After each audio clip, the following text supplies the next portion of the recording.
Bonsoir à tous, c'est un plaisir pour moi de vous retrouver pour cette émission, une émission spéciale, je vous l'avais annoncé hier. Sur ce plateau, le préfet Alexandre Rochat. Alexandre Rochat qui aura à cœur de parler aux Guadeloupéens, comme il a su le faire durant son séjour en Guadeloupe, mais une émission particulière, une émission qui sera une émission vérité, une émission où il aura à s'exprimer certainement autrement. Dernière émission, je ne sais pas si c'est en Guadeloupe, en tout cas au niveau de Canal 10, dernière émission. Alexandre Rochat, monsieur le préfet, merci d'être sur ce plateau. Bonsoir Madame Boisset, merci beaucoup de m'accueillir. Alors, je l'ai dit tout à l'heure, une émission particulière avec vous, on va dire un peu sans langue de bois. J'ai pas l'habitude d'avoir beaucoup de langue de bois. D'accord. Alors, première question, avez-vous connu des moments de plaisir dans le cadre de votre mission ici en Guadeloupe? J'ai failli répondre heureusement. Oui, bien sûr, j'ai connu des moments de joie, des moments de plaisir, des moments de bonheur ici en Guadeloupe. C'est d'ailleurs ça que je retiendrai de mon séjour de 2 ans et demi ici, parce que j'ai rencontré des gens extraordinaires avec lesquels j'ai noué des relations, d'autres avec lesquels simplement on s'est croisés et on a parlé ensemble et on a senti de la proximité, de la chaleur humaine entre nous, parce que j'ai vu des paysages qui étaient magnifiques, parce que j'ai pu profiter de cette Guadeloupe. Alors je dis pas pendant les 2 ans et demi, vous le savez très bien, mais pendant les phases les moments où on a pu en profiter, avec ma femme notamment, oui, voilà, j'ai connu des moments de bonheur, oui. Vous dites bonheur. De bonheur, oui, bien sûr. Oui.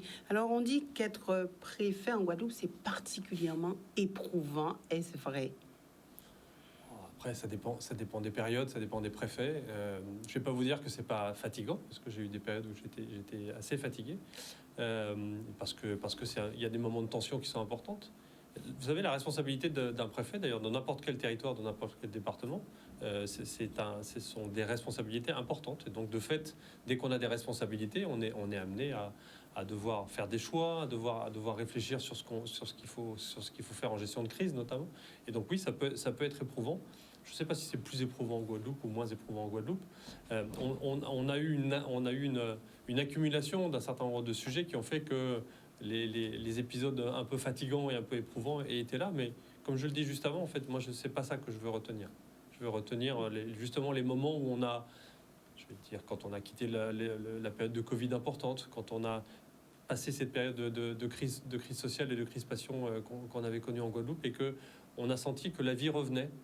Quand je vois, juste avant notre émission, c'était une émission sur le carnaval, quand je vois ce carnaval de cette année, la ferveur, la préparation des groupes, le nombre de personnes qui viennent assister au déboulé le dimanche ou pendant les week-ends. Voilà, c'est ça que je retiens de la Guadeloupe aujourd'hui.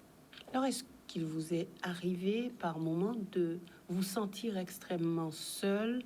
Est-ce que vous avez eu à verser peut-être quelques larmes par rapport à une difficulté particulière? Non, j'ai pas versé de larmes. Je me suis pas forcément senti seul. Seul au sens de isolé. Oui. Non. On est un peu seul de temps en temps quand on doit prendre des décisions, parce que c'est le préfet qui est responsable, et donc j'ai dû prendre des décisions et ensuite les assumer. C'est normal. Là, il peut y avoir un petit peu de solitude. En revanche, je me suis toujours astreint, et puis c'est ma façon de fonctionner, à ne jamais réfléchir tout seul avant de prendre la décision. C'est toujours de pouvoir consulter, de discuter, de prendre les avis des uns et des autres, de prendre les propositions des uns et des autres. Pour revenir sur la crise Covid, vous vous souvenez, le comité des élus qu'on réunissait chaque semaine, mon cercle de sous-préfets avec lesquels je travaille de façon permanente, la directrice générale, puis le directeur général de l'ARS. Voilà, ce sont des cercles, et puis ma famille aussi, puisque c'est aussi important de s'appuyer sur eux, et le soir de parler d'autre chose, ou à l'inverse de parler de ce qu'on a vu et de confronter en fait les décisions qu'on a prises, et puis parce que voilà, ce sont des témoins immédiats de la façon dont on fonctionne. Et donc oui, seul parfois, mais pas isolé. En tout cas, j'ai cherché à ne jamais être isolé. Seul parfois aussi parce qu'on est en Guadeloupe et qu'on est loin de la métropole, et que parfois on a besoin de l'appui de la métropole pour gérer une crise, parce qu'on a besoin de moyens particuliers. Et ici, avec le décalage horaire et les 8000 km, on peut être un peu seul de temps en temps pendant quelques heures. Alors c'est vrai qu'on dit que derrière tout grand homme, il y a une grande femme. Est-ce qu'on peut dire que votre épouse, c'était une grande femme à vos côtés? Est-ce qu'elle a été votre soutien au quotidien? Et est-ce que vous êtes beaucoup appuyé sur elle? Elle est mon soutien de tous les jours. Depuis qu'on s'est mariés, avant j'avais une carrière d'officier, donc il y a des moments où je devais partir en mission, elle a toujours été mon soutien. Et ici en Guadeloupe, elle a été particulièrement, on a resserré notre cercle familial, puisque nos enfants sont grands, ils sont étudiants, donc ils sont restés à Paris. Ils ont eu l'occasion de venir en Guadeloupe, mais on était que tous les deux. Et donc, quand je disais, quand le soir je rentrais tard et qu'elle était là, c'était réconfortant de la retrouver, de parler avec elle d'autres choses, parce que ça permet aussi de s'aérer l'esprit. Oui, elle a été et elle demeure évidemment mon soutien. Alors, est-ce que la fonction, et dans la continuité, vous permet d'avoir une vie équilibrée? Alors, vie de famille, relation avec les autres. Est-ce que, honnêtement, cette fonction le permet? En fait, on espère pouvoir le faire le plus possible. Mais on s'aperçoit que c'est plus compliqué parce qu'on a des responsabilités et parfois quand on rencontre quelqu'un, on se demande si cette personne vient vous saluer parce que vous êtes Alexandre Rochat ou parce que vous êtes le préfet de la Guadeloupe. Mais une fois qu'on a passé cette barrière, mais en tout cas cette vérification, oui, on a noué avec ma femme notamment des relations qui sont des relations d'amitié avec un certain nombre de personnes. On avait des activités qu'on espérait le plus normal possible, notamment quand on avait un peu de temps le week-end, monter à la Soufrière, aller se balader dans la montagne, aller au sein de ce week-end par exemple, le plus incognito possible, pouvoir profiter C'est de tout possible? cela. C'est de plus en plus difficile, je vous l'avoue.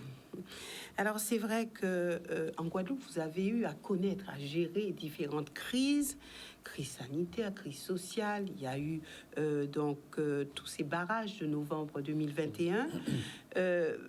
Quel impact ont eu sur vous ces divers événements? Vous savez, quand on vient prendre des responsabilités de préfet en Guadeloupe, on sait qu'on vient sur un territoire dans lequel il peut y avoir un certain nombre de crises. Pas forcément celles que j'ai eues. C'est-à-dire qu'imaginer une épidémie, une pandémie, ça c'était impossible. Crise sociale, on sait que ça peut arriver, mais on se prépare à la gestion de crise alors que ce sont plutôt des crises classiques. C'est par exemple la tempête Fiona que nous avons eue en septembre dernier, c'est-à-dire des crises d'origine d'événements climatiques. Donc on sait que ça peut arriver. Donc on s'est préparé à cela. On a des équipes autour de nous, on n'est jamais tout seul, c'est ce que je disais tout à l'heure. On a des équipes qui sont prêtes aussi, qui sont capables de se mobiliser sur un court préavis, qui savent aussi prendre des décisions. On peut déléguer un certain nombre de choses. Donc on se prépare le plus possible. Après, ça a forcément eu un impact. La crise Covid a eu un impact du fait de sa longueur, de l'intensité des vagues que nous avions, et notamment de la quatrième vague qui a été la plus difficile. Vous vous souvenez de toutes les attaques qui ont été lancées contre la directrice générale de l'ARS et moi-même, du fait qu'on était dans une tempête. Donc oui, ça a eu un impact, mais vous savez qu'il y a un adage qui dit « tout ce qui ne tue pas rend plus fort ». Et donc je considère que je sors plus fort que quand je suis entré. Ouais, vous êtes plus fort maintenant? Oui, parce qu'on a affronté, quand on affronte des tempêtes et qu'on arrive à en sortir, on accumule de l'expérience et on accumule des retours d'expérience. Chez les militaires, on aime bien réfléchir, dans le corps préfectoral aussi, quand on a géré une crise, on s'arrête, on regarde la façon dont ça s'est passé et puis on en tire des enseignements pour la suite. Et tout ça, ça nous aide à avancer, ça nous aide à mieux nous comporter, ça nous aide à mieux travailler pour la suite. Quel regard portez-vous sur la classe politique locale? Alors, sans langue de bois. Sans langue de bois. Moi, je considère que un préfet, il a un devoir de travailler avec les élus locaux. Alors, il a un devoir, pourquoi? Parce que c'est inscrit comme ça dans la Constitution et dans les textes, ce qu'on appelle le partage des compétences et le partage des pouvoirs. Aujourd'hui, il n'y a plus aucune politique publique qui ne s'accomplisse sans partenariat, sans travail avec les autres. Mais y compris même dans des domaines qui peuvent être considérés comme des domaines régaliens, c'est-à-dire de l'État seul. Il n'y a plus d'une seule politique qui est du domaine de la région toute seule. Il y a forcément un travail qui se fait avec l'État, qui peut se faire avec le département, avec les collectivités. Je vais vous donner un exemple. Le domaine de la sécurité. On peut se dire que c'est un domaine régalien, celui de la sécurité, notamment de la sécurité publique. Avec la police, la gendarmerie, évidemment, c'est de la responsabilité de l'État de l'assumer. Mais on voit bien que si on veut traiter le sujet de la sécurité, c'est un sujet qui est majeur en ce moment, il faut qu'on travaille aussi avec l'ensemble de l'environnement qui va nous permettre d'agir sur la sécurité. agir sur la prévention, agir aussi avec des échelons de proximité que sont les polices municipales. Donc ça veut dire qu'il faut qu'on travaille avec les communes, travailler sur l'aménagement du territoire, travailler sur les sujets sociaux, parce qu'on sait très bien que là où il n'y a pas d'emploi, eh bien, on cherche une autre manière de vivre. Enfin, vous voyez, donc ça veut dire que même sur la sécurité, on travaille sur de la coproduction. La coproduction de sécurité. Coproduction, ça veut donc dire qu'on travaille avec les autres et donc avec les élus et les collectivités. Ça, c'est le premier point. Le deuxième point, moi, je considère que les élus ont été élus par la population. Et donc, de ce fait, ils ont une légitimité que moi, je n'ai pas, qui est une légitimité du suffrage universel. Et donc, j'ai un devoir de travailler avec eux. Vous avez la légitimité de l'État? Oui, bien sûr, j'ai une autre légitimité d'avoir été nommé par le gouvernement, qui lui-même d'ailleurs est issu du suffrage universel. Donc en fait, on se rejoint sur ce sujet. Mais on a une obligation de travailler ensemble. Et je dois dire que honnêtement, j'ai trouvé des élus de tout niveau, de toute volonté de travailler avec moi. Mais j'ai travaillé avec l'ensemble des élus ici en Guadeloupe, de la région jusqu'aux communes. Vous savez que quand je suis arrivé et j'ai recommencé ce tour, j'ai fait une attention particulière sur les communes, qui sont pour moi un échelon vraiment très très important. Et donc j'avais visité toutes les communes quand j'étais arrivé, juste avant que le Covid n'arrive. Et je garde de ce passage dans toutes les communes un très bon souvenir. Et ensuite, ça m'a permis de nouer des liens et de pouvoir travailler avec eux sur tous les sujets, y compris quand le Covid nous empêchait de nous réunir et on était obligé d'être en visioconférence. Et ben, ça nous a permis de mieux nous connaître et ça m'a permis de travailler avec eux. Est-ce qu'il y a des élus qui sont devenus vos amis? Il y a des élus dont je suis plus proche que d'autres, oui. Amis, j'en sais rien, on verra à l'usage, mais en tout cas, oui, des élus avec lesquels on a plus travaillé sur un certain nombre de dossiers, parce qu'on les a accompagnés de façon particulière. J'ai des relations avec le président de région qui sont des relations quasi quotidiennes, quand on en a besoin et quand on a besoin de travailler ensemble. Donc voilà. Est-ce que ça en fait un ami? Non, justement, je dis que ce sont pas des amis. Et d'ailleurs, je pense que ça, après, c'est des sujets de relations entre personnes. Le fait d'être ami, c'est pas parce que c'est un élu et que je suis un préfet, c'est parce qu'on rencontre des intérêts communs, on a des vies qui se rapprochent, etc. Donc c'est pas le sujet élu-préfet, quand de l'amitié, c'est autre chose. Alors, même question, mais sur l'évolution de notre société, quel regard vous portez? Moi, je suis d'un naturel très optimiste. Donc, je ne vais pas dire que je vois un regard alarmiste sur l'évolution de la société. En revanche, je pense qu'on a quelques points de vigilance importants. La société dans laquelle on le vit, et singulièrement en Guadeloupe, est une société qui devient de plus en plus violente. Et ça je pense qu'il ne faut pas se voiler la face. On le voit. La violence se banalise dans beaucoup de choses. Il n'y a pas maintenant même des altercations entre deux voitures qui peuvent se toucher, et ouais. ça finit dans des proportions qui sont extrêmement importantes. Donc ça c'est pour moi un sujet de vigilance important. Il faut qu'on arrive à trouver les moyens d'éviter que cette violence ne continue à augmenter, parce qu'elle va venir sinon pourrir toutes les relations. Est-ce qu'il y a une solution les solutions, c'est l'apaisement. Les solutions, c'est de trouver des moyens de médiation plutôt que des moyens de confrontation. C'est d'apaiser les relations, y compris les relations sociales, qui en Guadeloupe sont des relations qui peuvent être violentes de temps en temps. Alors certains avancent avec insistance que la Guadeloupe est à l'agonie. Qu'en pensez-vous? Ah non, ça honnêtement, alors on a toujours partout dans tous les territoires des gens qui, je sais pas, trouvent que c'est bien de dire que tout va mal et que demain ça va être encore pire qu'aujourd'hui, etc. Honnêtement, moi les indicateurs et les signes que je vois de la Guadeloupe me montrent que la Guadeloupe n'est absolument pas à l'agonie, au contraire. On est d'un point de vue économique, on est revenu ici en fin 2022, début 2023 sur quasiment la même tendance économique que juste avant le Covid. Donc ça veut dire qu'on a passé quand même cette phase avec difficulté. Regardez le nombre de touristes, même si c'est pas le seul indicateur important en matière d'économie, c'est quand même un signe important. Regardez la ferveur autour du carnaval et le besoin de se retrouver, donc de cette société guadeloupéenne, de se retrouver ensemble, de vivre des moments de fête. Si on était vraiment déprimé, on n'aurait pas ces moments de festivité, de fête et l'envie de se retrouver ensemble.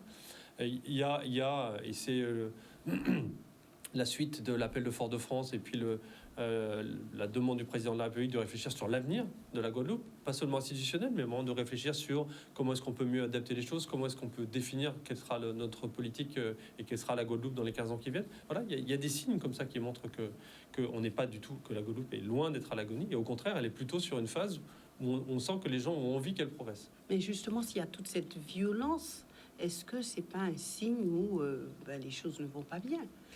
Si, vraisemblablement, mais enfin, la violence en Guadeloupe, la Guadeloupe n'est pas isolée dans ce phénomène. Et d'ailleurs, regardez, y compris dans l'Hexagone.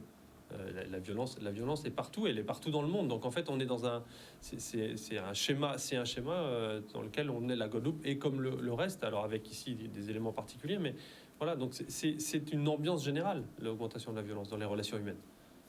Pour autant, ça ne veut pas dire qu'en Guadeloupe on l'est plus et que ça va nous empêcher de progresser. Si vous étiez président, alors on oublie la casquette de préfet, si vous étiez président de collectivité majeure, quelles mesures auriez-vous mises en place au profit de la population? Je ne peux pas me mettre à la place d'un président de collectivité, parce que, comme vous le savez, je ne suis pas élu, et je ne serai, je pense, jamais élu, parce que c'est pas ce que je veux, c'est pas ce que je veux faire. Non, je pense que chaque collectivité, chaque président de collectivité a été élu sur un programme, et donc ce qu'il doit faire, c'est appliquer le programme pour lequel ils ont été élus. Et chaque collectivité a ses compétences. La région doit travailler, elle le fait, sur le développement économique, sur l'appui économique. Le département, et on travaille avec lui à travers la stratégie de lutte contre la pauvreté, doit travailler sur les aspects sociaux et doit aller avec l'État et avec d'autres sur réparer des difficultés sociales que nous avons sur les personnes handicapées, sur les personnes qui sont sans emploi, sur celles qui ont besoin d'insertion. Voilà. Donc chaque collectivité doit accomplir les compétences qui sont les siennes, en fait. C'est ça qu'il faut faire. Oui. Il y a quand même des mesures urgentes à mettre en place. Oui, mais je ne peux pas me mettre à la place d'un élu. C'est pas mon rôle. Moi, je suis là pour accompagner un élu qui a une vision qu'il a développée quand il a été élu. Alors, qu'est-ce qui vous a donc le plus chagriné depuis votre nomination? Quand vous regardez un petit peu tout ce qui s'est... Qu'est-ce qui vous a chagriné? Ce qui m'a le plus chagriné, pour reprendre votre expression, c'est les difficultés qu'on a eues autour de la vaccination. Quand je dis difficulté, je minore le propos. Et le fait qu'on n'a pas réussi l'adhésion autour de la vaccination qui est pourtant nous aurait permis d'éviter un grand nombre de victimes du Covid en Guadeloupe comme ailleurs, comme ça a été le cas ailleurs. Voilà, ça c'est mon regret, c'est ce qui me chagrine le plus. Après, en réfléchissant, je me dis qu'on n'a vraisemblablement pas utilisé les bons vecteurs, on n'a pas utilisé les bons messages, on n'a pas été à l'écoute peut-être d'un certain nombre de choses. Mais ça on le sait maintenant quand on a du recul. Quand on est sur l'action, on agit avec les éléments d'information qu'on a au moment où on doit agir. C'est la règle, et donc c'est toujours plus facile 6 mois, 1 an plus tard de se dire ah bah oui, j'aurais dû faire ça en fait. Alors c'est utile d'y réfléchir parce que ça nous permettra de préparer la suite, mais en tout cas ça peut pas changer ce qu'on a fait au moment où on l'a fait. Alors, quand on parle de tout cela, on parle de la réintégration des soignants. Moi je vous parle de la vaccination de la population globale. Non vaccinés aussi. Est-ce que pour vous c'est vraiment un échec à ce niveau? Un échec de... Au niveau de la réintégration des soignants, ne pas avoir vraiment trouvé une solution ou des solutions. Est-ce que pour vous... En fait, on est en France, dans une république, et en fait, il y a des règles qui sont assez claires. C'est que la loi, notamment, prévoit un certain nombre de choses, et la loi s'applique sur l'ensemble du territoire de la République, en tout cas dans ces domaines-là, et que la loi prévoit qu'il faut être vacciné pour être personnel soignant. Donc, tant qu'on aura la loi, tant que cette loi sera là, enfin, je l'ai suffisamment dit, on l'a suffisamment dit, je n'ai pas la main ici de toute façon pour faire une pratique différente ou une application différente de cette loi. Tant que cette loi existera, il y aura obligation d'être vacciné. Et si on ne l'est pas, eh bien, la suspension demeurera. Donc en fait, c'est un sujet d'organisation de l'État. Mais ça tourne en rond. Enfin, il y a un certain nombre d'obligations quand on a des professions. Moi qui suis un ancien militaire, j'ai dû me faire vacciner contre la fièvre jaune pour aller en Guyane en mission. Si j'avais refusé de me faire vacciner contre la fièvre jaune, je ne serais plus militaire. Voilà, c'est comme ça, ce sont des choix. Ce sont des choix qui sont faits. Et il y a des obligations vaccinales et il y a d'autres obligations en fonction des professions. Alors qu'aviez-vous sur votre feuille de route et que vous n'avez pas eu le temps de réaliser ou pu réaliser? Je crois que j'ai lancé. Voilà, j'ai lancé tous les sujets qui étaient prévus sur la feuille de route qu'on m'avait donnée, que les ministres successifs m'ont donné et m'ont confirmé. D'ailleurs, Jean-François Carenco lui-même publié sa feuille de route il n'y a pas très longtemps, et on a vu qu'en Guadeloupe, on mettait en œuvre. Je dis on a commencé à mettre en œuvre parce que je pense notamment à un chantier qui concerne toutes les Guadeloupéennes et tous les Guadeloupéens, qui est celui de l'eau potable. Alors Dieu sait que ça nous a occupés collectivement. Moi, ça m'a beaucoup occupé. Et là, on a lancé un nouveau, j'espère, un nouveau mouvement avec la feuille de route partagée région, département, syndicat mixte de gestion de l'eau et de l'assainissement de Guadeloupe depuis janvier, qui est en route. Et j'espère qu'on a trouvé la bonne méthode et qu'on va pouvoir progresser.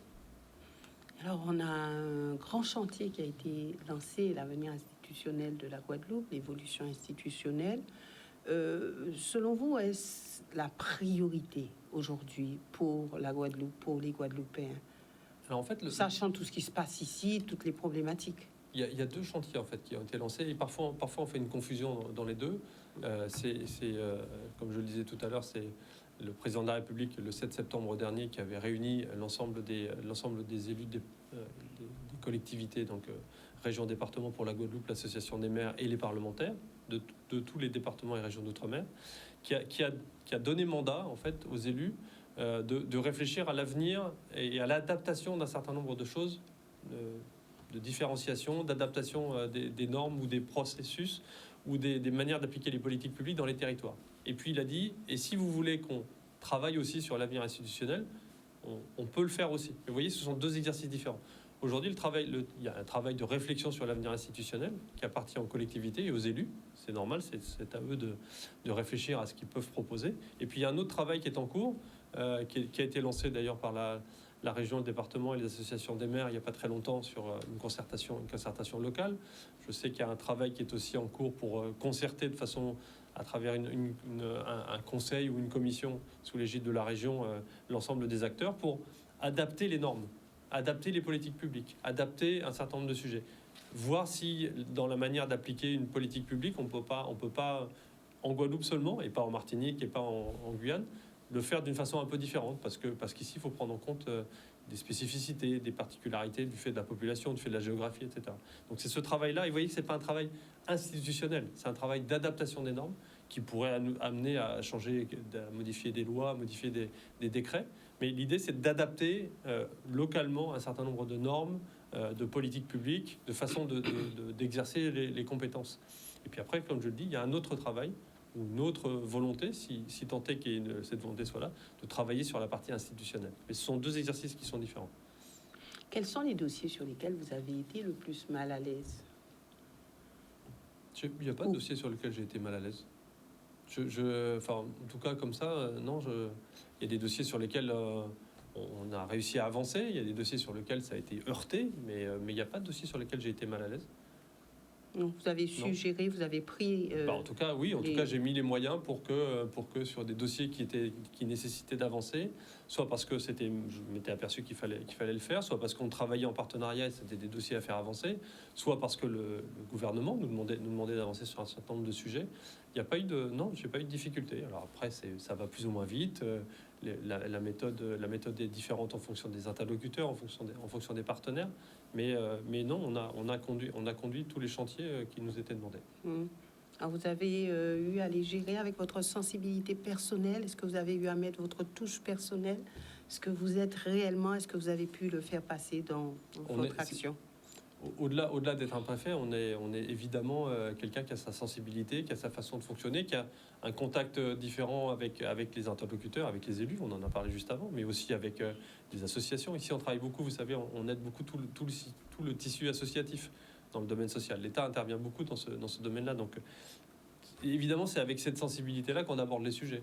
Une façon particulière de concerter avec les élus ou avec les partenaires, une façon particulière d'appeler nos interlocuteurs avant, par exemple, pour leur dire attention, voilà, on voudrait avancer sur ce dossier, je vais réunir, qu'est-ce que vous en pensez? Est-ce que c'est la bonne méthode? Est-ce que c'est avec cette personne-là qu'il faut qu'on travaille? Avec le monde économique, c'est pareil, de travailler avec eux en amont pour préparer un certain nombre de sujets d'accompagnement. Le plan de relance, par exemple, pour bien avant de lancer les opérations, avoir bien concerté et être bien d'accord sur tous les objectifs qu'on poursuit. Voilà. Ça, c'est ma méthode, en fait. Voilà. Et donc, il vient de ma sensibilité, vraisemblablement. honnêtement, quels sont ceux ici en Guadeloupe qui vous ont facilité la tâche? Ah, il y a énormément de gens qui m'ont facilité la tâche. Après un premier épisode où on se juge, on se côtoie. Ensuite, il y a très peu de gens qui m'ont empêché ou qui ont cherché à m'empêcher d'avancer sur un certain nombre de sujets. Et des facilitateurs, j'en ai trop, je ne pourrais pas vous le dire. Des gens qui ont envie de travailler, qui ont eu envie de travailler avec moi, avec l'État. Moi, je n'ai quasiment vu que cela. Regardez le travail qu'on fait avec un certain nombre de communes, que nous aidons à se restructurer. C'est ce qu'on appelle les contrats de redressement outre-mer. On a signé ce type de contrat avec Pointe-à-Pitre, avec Basse-Terre, avec Sainte-Rose. On est en train de progresser du côté de Saint-François. On fait un accompagnement particulier de Grand Sud Caraïbes. Voilà, j'ai eu aucune difficulté. On a proposé à ces élus de les accompagner parce que leur situation financière, la situation de la commune était extrêmement tendue. Et on leur a proposé un plan, un contrat de redressement qui n'est pas juste de leur donner une subvention d'équilibre ou de fonctionnement, mais qui est de réaliser avec nous un véritable diagnostic et ensuite un plan de redressement de la commune. Parce que c'est ça l'objectif, que dans 3 ans, la commune soit redressée pour qu'elle retrouve les capacités à pouvoir agir toute seule. Et ben, j'ai trouvé que des maires volontaires pour le faire. Alors, un sujet qui mobilise tous les Guadeloupéens et où vous étiez attendu, Philippe Gustin, avant vous, le sujet de l'eau. Alors, est-ce que, comme lui, vous partez avec un petit pincement au cœur? Est-ce que vous êtes inquiet sur le sujet de l'eau en Guadeloupe? Je suis raisonnablement inquiet. Parce que ce sujet n'est pas encore réglé, loin de là. À l'heure où je vous parle, on continue, nous, l'État, à assurer la distribution de bouteilles d'eau à Saint-François, qui est la commune dans laquelle il y a le plus de difficultés aujourd'hui. Il y a encore des tours d'eau, évidemment. Le chantier, il est très, très, très important du syndicat mixte de gestion de l'eau et de l'assainissement de la Guadeloupe, sur la partie eau potable et sur la partie assainissement, parce qu'il y a ces deux volets, évidemment. La première chose qu'il faut qu'on mette en place, c'est le sujet de la gouvernance, c'est-à-dire que l'organisation de ce syndicat. Et là, on a, je l'espère, bien progressé avec la signature de la feuille de route qui a été signée par la région, le département, le syndicat mixte et l'État, sous l'égide du ministre Carinco à Paris, en novembre dernier, où on met en place en fait tous les outils qui nous permettent de structurer, de faire avancer ce syndicat pour qu'il puisse rentrer vraiment en pleine compétence. C'est notamment pour l'État la mise à disposition du syndicat de spécialistes, d'experts qui sont des assistants techniques, qui sont hors hiérarchie et hors responsabilité, mais qui viennent aider en binôme les directeurs ou les directrices qui sont chargés des parties opérationnelles ou des parties RH ou des parties financières. Et donc là, c'est en place et on sent qu'il y a un mouvement positif qui est en train de se créer sur cette gouvernance et sur cette organisation. C'est la base. À partir de là, c'est là où on pourra ensuite mettre en place les investissements, parce que je vais pas redire ce qu'a dit Jean-François Carinco, le sujet de l'eau en Guadeloupe, c'est pas un problème d'argent. C'est un problème de l'organisation, de la gouvernance, et donc c'est ça qu'il faut mettre en place en premier. Pourtant, avec ce syndicat, on pourrait se dire que bon, les choses ont été réorganisées, non? Oui, elles ont été réorganisées, mais très rapidement. Et puis et c'était le mandat qui avait été donné, on a regroupé l'ensemble des opérateurs de l'eau de Guadeloupe, quel que soit leur statut, quel que soit le statut des agents, quelle que soit leur organisation, quel que soit leur déficit ou leur bon fonctionnement. Donc en fait, il ne faut pas jeter l'opprobre sur le syndicat. Le syndicat, il hérite d'une situation qui est celle qui a été créée par la création de ce syndicat. Donc il faut maintenant qu'on l'aide à monter en puissance. Alors je sais que votre cheval de bataille, c'était aussi la sécurité routière. Et là, est-ce que vous avez eu les coups des franches? Est-ce que vous avez réellement pu faire avancer ce dossier? Est-ce qu'aujourd'hui, vous êtes satisfait du travail réalisé? Alors, tout à l'heure, vous me posiez la question de savoir s'il n'y avait pas un sujet qui me chagrinait ou auquel je partais de Guadeloupe en me disant qu'il restait encore beaucoup à faire. Le sujet de l'insécurité routière et des comportements sur la route est vraiment un sujet sur lequel il y a beaucoup de travail encore à faire. En revanche, j'ai un sentiment qui, j'espère, est partagé, que on est rentré dans une phase différente depuis l'année dernière, notamment avec la mise en place des assises de la sécurité routière, qui a été, à mon sens, une bonne initiative parce que ça a permis de rassembler toutes les bonnes volontés, tous les gens qui, comme nous, constataient qu'on avait un problème de comportement sur les routes et qui avaient besoin de mieux sensibiliser, de faire plus d'actions de prévention, mais aussi de faire plus d'actions de contrôle, parce que c'est remonté aussi par les assises de la sécurité routière. Mais là, je préfère me concentrer sur le sujet de la sensibilisation et de la prévention. Et donc, on a rassemblé toutes ces bonnes volontés et en fait, est ressorti de là plein d'idées. et plein de propositions. Et c'est ça qu'on est en train de mettre en place. Hier, je suis allé inaugurer sur un rond-point de Capesterre-Belle-Eau une œuvre de M. Jean-Charles, que tout le monde connaît. Alors là, c'est pas Christophe, c'est une autre œuvre, puisqu'il avait gagné un appel à projet que nous avions lancé. D'ailleurs, c'était une idée des assises de sécurité routière, occuper les ronds-points pour des messages de prévention, parce que ce sont des endroits où tout le monde passe. On est obligé de ralentir pour arriver au rond-point, et donc on peut mieux prendre en compte ces messages.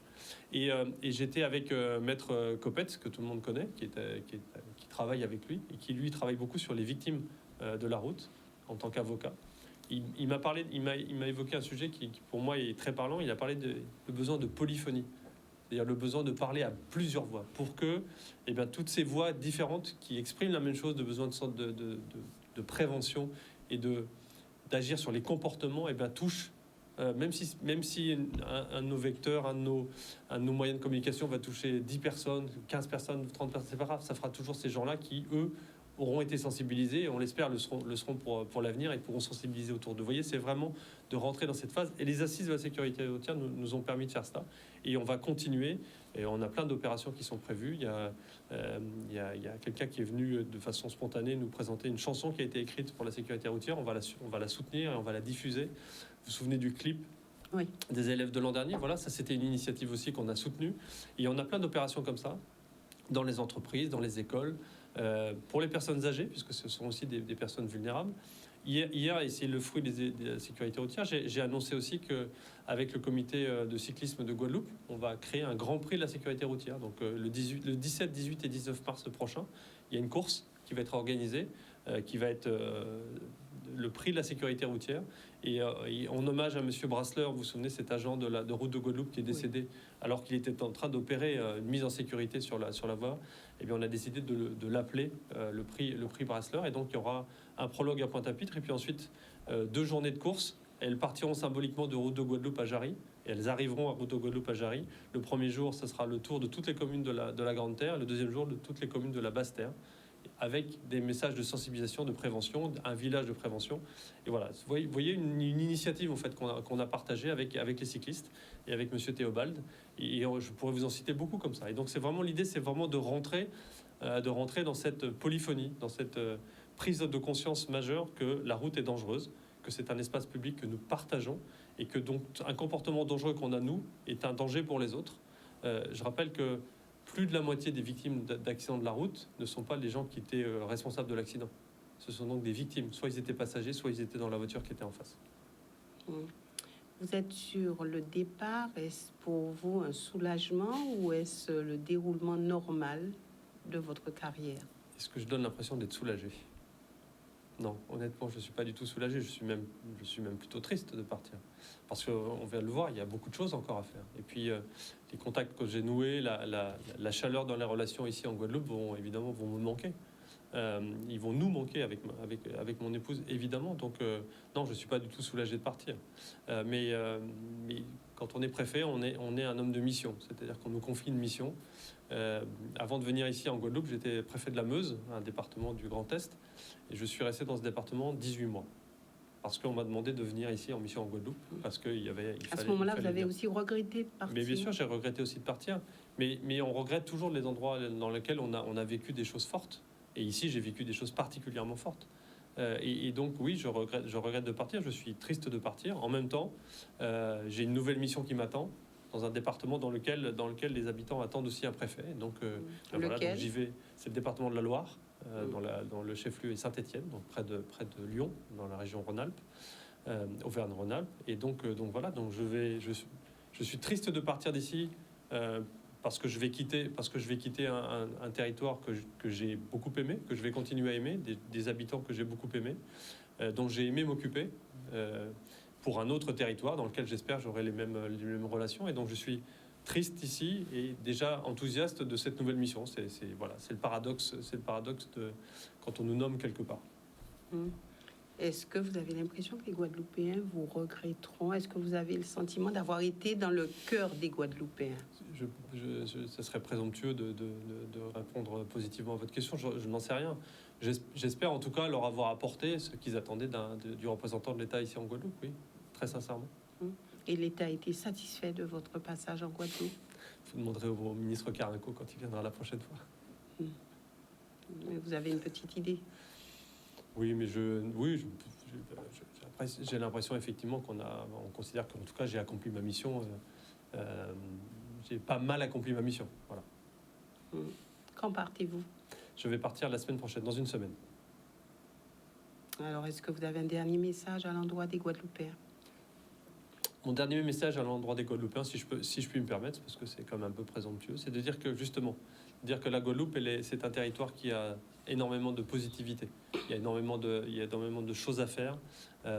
Évidemment, il y a des difficultés, il y a des choses qu'il faut continuer à réparer, y compris dans les relations sociales. Mais c'est un territoire qui est vraiment, qui a énormément de points positifs et d'aspects qu'il faut absolument valoriser. Et s'il y a un message que je veux faire passer, c'est de dire qu'il faut qu'on s'inscrive résolument en Guadeloupe dans le futur. Et donc on imagine à présent ce qu'on veut de la Guadeloupe dans les 15 ans qui viennent, parce que c'est ça qui va nous permettre d'avancer collectivement. Et c'est ça le message, c'est qu'en fait c'est ensemble que tout se bâtit, et il faut réfléchir à ce qu'on veut faire demain, parce que c'est ensemble aujourd'hui qu'on va conduire ensuite la Guadeloupe pour demain. Quelles sont les personnes qui vous ont marqué, que vous retiendrez dans votre cœur? Je ne peux pas vous dire le nombre. Beaucoup de gens que j'ai rencontrés dans la rue, et ça m'arrive assez souvent quand je vais faire mes courses ou quand je me promène, viennent me dire des choses positives sur ce que j'ai fait, ou viennent me demander des choses. Voilà, c'est ces gens-là qui vont me manquer concrètement. C'est ce contact avec toutes les Guadeloupéennes et tous les Guadeloupéens.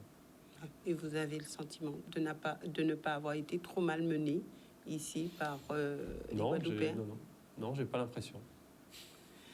En tout cas, merci, Monsieur le Préfet, d'être venu sur ce plateau.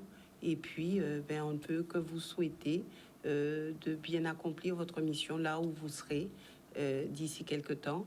Merci aussi à vous de suivre cette émission, et prochain rendez-vous, donc demain, ça sera un autre rendez-vous, un rendez-vous politique avec un élu. Excellente soirée à tous.